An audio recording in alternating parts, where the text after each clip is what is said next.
Summer is car buying season for parents with older teens. They might be going off to college in the fall or maybe just need a ride to their summer job. So where do you start? Well, the I-Team's Dana Fowle is here with some help on how to get that new or maybe old car into the driveway with as little damage to your wallet as possible. That's very important, Dana. It's very important, and teenagers don't really know that, do they? Well, moms and dads, you are the experienced car buyers, so you basically know what you're doing. But when you have that persuasive teenager hanging onto your arm at the dealership, well, we can all get a little bit weak. So here are some great guidelines so that everybody makes it home happy.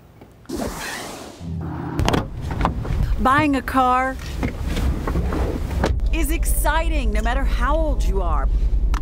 But for teens getting their first car, it's something special. Buying a car, a lot of times, is very emotional. You know, you open up the door to a car, you smell the new car smell, you're gone, you're in heaven. You know, Tywone Thomas is a car buying advisor who works with credit unions to get people into automobiles. He has a book that lists the 10 mistakes to avoid when you buy a teen a car. He says before you shop, stop at the kitchen table, set the parameters, let her know how much you're willing to pay so there's no begging for something better at the dealership. You bump into that car with leather, but then it's outside of the pricing parameters. You know, all of a sudden it brings us back. You can remind, Sarah, do you remember we talked about these are the parameters, these are the expectations, this is what we need to stick with. Now here's homework for mom and dad. Don't shop without pre-approval. Have your loan secure as it makes you look like a cash buyer to the salesman. If you're financing the vehicle, to get pre-approved first, because that can eliminate countless hours at a dealership. Don't accept the first offer, he says. Shop around. If it's a used car, get a vehicle history report and find out the dealer's invoice price. You see this number here in bold?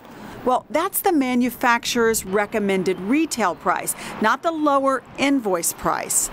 There are several websites that you can go to, and they're all online. Now, when many of us got our first car, of course, it was used. That's just the way it was done then. But today, with the bad economy mixed in with the cash for clunkers rebate, sometimes a new car now is actually a better deal. And if you can swing a new car, sometimes it'll give you peace of mind. If your student is going off to college maybe 4 or 5 hours away, do you want them calling you every time the car breaks down? And don't pay more than $15,000 to $20,000 for a teenager's first car. But whatever you're willing to cough up, don't compromise on safety.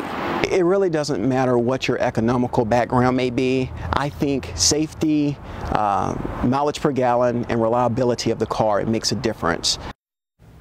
Now, Mr. Thomas's book is on sale online, but we can get you a free online copy. I'll have the link on both my Facebook page, which is Dana at Fox 5, and on the Fox 5 website, myfoxatlanta.com is what it is.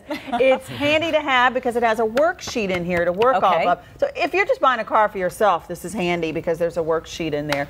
You know, the last time I bought a car, I did all my homework, but once you get in there, sometimes you forget some things. You get excited. I took someone with me who kept saying, Cheerios and dogs, Cheerios and dogs, every time I wanted to go up to the next level. And I'm glad I took his advice. Well, that should be a very handy book for a lot of people. And I'm so glad I got a few years before I have to buy a car for a kid. Yeah, exactly.